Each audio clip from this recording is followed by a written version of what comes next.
Well, I bet most of y'all are on Facebook. As am I. It's the only social media that I really do. I don't have that much time though. As time's gone on, I've had it for about 10 years, and the only thing I really use it for anymore is kind of as a family album, because every day you can get on and see what you posted on that same day in years past. So when you get on and see what you were doing 2 years ago, 4 years ago, 7 years ago on that day, it's always really interesting. So nowadays when I post things, I'm posting them thinking I'm going to be able to look back and see what was going on in my family's life that day. And it's interesting how God can use just about anything to teach you a lesson, because He used Facebook memories to teach me a lesson this past Friday. My middle two boys, Noah and Levi, were 9 years old and 8 years old at the time. They had wanted to be in the school spelling bee. And their older brother, Caleb, who's a few years older than them, had won the elementary school spelling bee several years earlier. And so, of course, their little brothers, they wanted to be just like him. They remembered the day that he won. Our family made a really big deal out of it. He got a trophy that had a bee on it, and we took him to eat at IHOP. I mean, to an 8 and a 9-year-old, what could be better, right? So they came home very excited with their spelling bee books, ready to study, but they had to win their classroom spelling bee in order to go on to the school spelling bee. So only 12 kids in each grade were going to make it. Well, we studied and studied and studied. We'd sit at the dining room table and go around and around. Even little Faith got in on it and wanted to try and learn how to spell some of the words. So the morning came for the spelling bee in their classrooms, and we got up early. I made a big, huge breakfast for them, and I even remember Levi taking an extra vitamin that morning because he thought that that would give him extra power, which of course caused a big, huge fight because Noah is very particular about these things, and now we were going to be uneven in the vitamin bottle. That's how big a deal this day was. So I dropped them off at school that morning. We weren't even late that day, which is not always the case with our family. And they went on in. I spent all day at home on pins and needles, just wondering. So when I went to pick them up at 3 o'clock, I had prayed all day, and so I was prepared to just act nonchalant and not really ask them that much about it, just in case they didn't make it. I was going to see what their mood was like. Well, I didn't even have a chance to act nonchalant because they both come running, barreling to the car, opened the door, and so excited. They both had won their classroom spelling bees. What a day of rejoicing, but it didn't last long because immediately they shared the news with me. The school this year decided to combine the 3rd grade and the 4th grade. So all 12 kids that made it in the 3rd grade were going against all the 12 kids that made it in the 4th grade. That means Noah and Levi were going to go and compete against each other. This was a tragedy. Obviously, they both couldn't win. And if one of them won and the other one didn't, how they would feel. But even if one of them didn't win, one of them obviously was going to last longer in the spelling bee than the other one. And so what would I do? They've been best friends since the day Levi was born. They've been inseparable.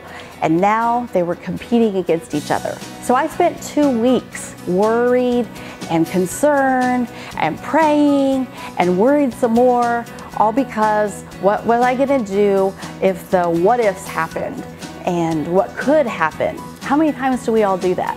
We just think about what could happen in a situation, and we waste time, we waste energy, we waste our mood worrying about what could happen. And I just learned a very valuable lesson as I pulled up my Facebook memories, and my post was asking for prayers and letting everyone know that it was the day of the spelling bee and Noah and Levi were competing against each other. Well, now here we are 7 years later, and it took that Facebook post to even remind me that the spelling bee happened. I'd forgotten about it. All this time has passed and it's no longer such a big deal. At that time it was like the biggest deal in the world, and it's all I was thinking about and worried about. Well, now I can look back and honestly say, what was I so worried about? God had it all under control. I mean, ladies, I had gotten to the point that I was worried that their wives were not going to get along because they were going to hear the tragedy that happened at the elementary school spelling bee. And I know this is a crazy extreme case because that's what I tend to do in my brain sometimes. I have to pray those things away. But what I learned is, y'all, we worry about so many things that don't matter. And that at the time they may seem so big and so significant, and it's this huge mountain to climb over, but in reality, it's just a blip in the radar, and it's something that God already has under control anyways. So when I look back at the me from that time period, I'm thinking I would just love to shake myself and say, girl, go to sleep. Why are you worried about a stinking spelling bee Noah and Levi will be fine. Then I think about who I am today, and sometimes I'm still that same me. I have something that's bothering me or that I'm worried about, or I'm thinking, well, that could happen. This could end up being reality, when truthfully, God already has it under control. And in 7 years from now, probably what I'm fretting about today isn't even gonna matter. It's gonna take a Facebook post to remind me that it even happened. So what we think today is so important, it really isn't.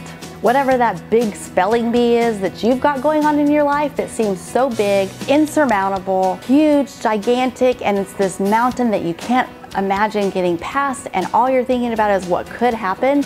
Y'all, it doesn't matter, because you're gonna look back years from now in the future and realize that God had it all under control anyways. He sees the big picture, and we get stuck in our little frame that we are able to see without knowing that us worrying and being concerned about something isn't gonna fix it.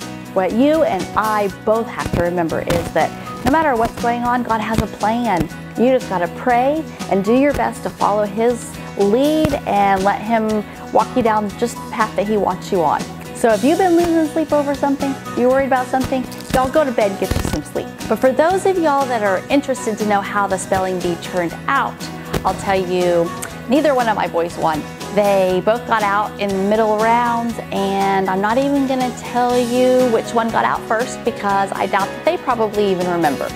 But I do know the two words they got out on were poultry and tissue, and we have laughed about that over the years. But I can say that as soon as the spelling bee was over, they both only had one question for me, and it was, Mom, can we still go to IHOP? Because in their 8 and 9-year-old brains, it wasn't as big a deal as Mama had made it out to be.